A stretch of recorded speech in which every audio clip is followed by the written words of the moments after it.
This is the Big O Show. This is the Big O Show.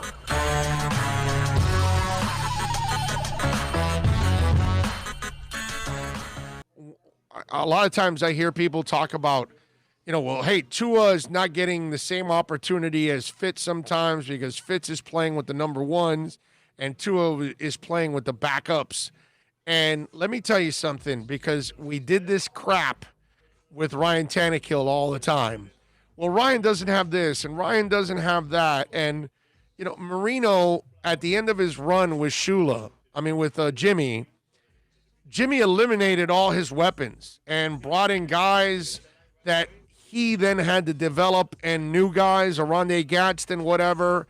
And my point is, if you're Joe Montana, you're going to win a Super Bowl with Greg Cooper, right, and Freddie Solomon, just like you're going to win one with Rice, Taylor, and Craig. You understand what I'm saying? Okay?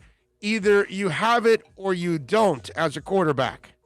Either you can make plays with Mark Ingram and Phil McConkey, or you can't.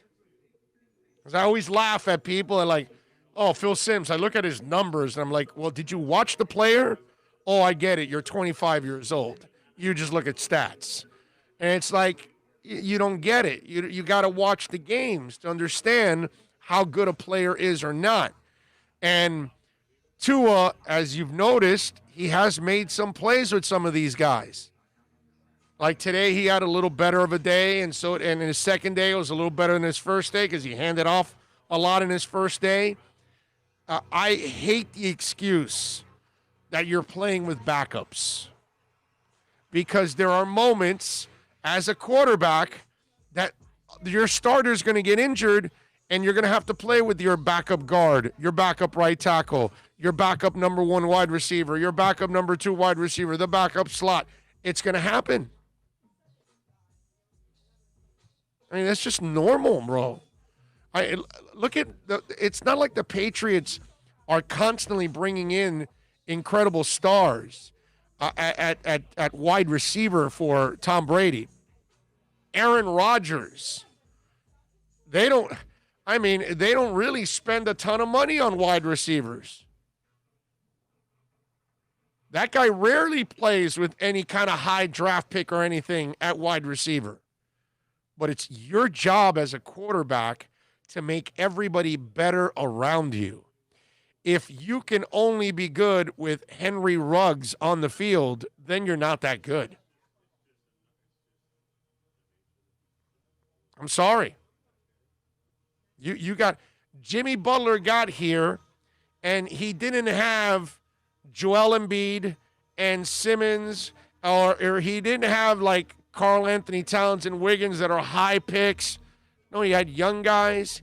He had free agent guys like a Duncan Robinson, and it's his job to make Tyler Hero better and to make Duncan Robinson better. That's his job, dude. And that's what he's doing. And if you watch Tua the last couple of days and you hear about the reports, he's making some plays. He's not making a ton of mistakes out there. So that's actually positive. Okay? I don't want to look too much into it, but what I don't want is the cheap excuse. Okay? Playing with the second and third teamers doesn't make you a lesser of a quarterback. In fact, those are the moments that is going to enhance what you are as a player. Okay? Plenty of times early in his career, Walter Payton played with garbage. And yet, somehow or another, he found a way to run the ball and have success, and you know what I mean? And he was an impactful player because he overcame the things around him at times because he was that special. If you're special, you will elevate the people around you.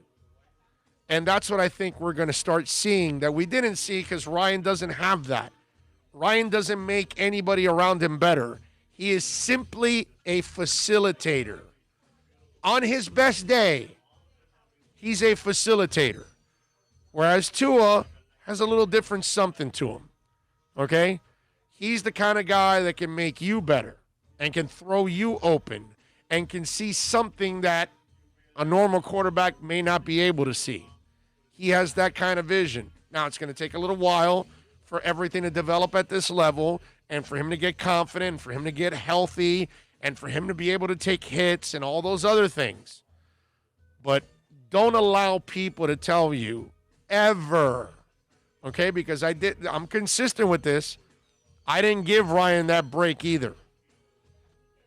When people would say, oh, well, he's not playing with a great wide receiving core. I don't care. You need to make the guys around you that you do have better. That's all. And he couldn't do that. He could never do that because that's not who he is. This kid has that, but we're going to have to give him some time. It's not going to happen in the first week of practice. Okay?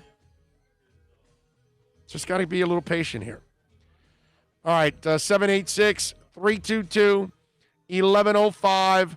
That's 786-322-1105. If you want to get in, you can also chime in on the YouTube chat board, on the Super Chat. Many ways to get in on the program. What happened there? Okay. So far, rookies, Noah Igby, whatever the kid's name is. I have not learned how to say his last name, but so far he's looking good. Raekwon Davis, the defensive defensive lineman, I should say, has looked good so far on one-on-ones. Solomon Kinley is making a little noise. So far, Dieter did not play well, had 2 fumble snaps with Tua yesterday. These are all the kind of things that you got to give some time to develop. And I know that there's frustration with Dieter, okay? But again, he's a third-round pick. Plenty of linemen take 2 or 3 years to develop. A lot of linemen don't show up in their first year unless they're, high first-round picks that just are so talented and they're, what's the Zach Martin kid coming out of Notre Dame, and he's been a monster ever since. There are those kind of freaks, okay? Dieter was drafted in the 3rd round. I think the frustration level with Dieter is a little bit out of control, okay? I think that we have to give the young man some time to actually figure this stuff out. And like I said, he hasn't even had a second year yet. And people gave up after the first year for so many other guys in the history of the NFL. And it's just not fair to them. Okay, this is a really difficult league to adjust to. And there is still plenty of time for Michael Dieter to turn into a very good player.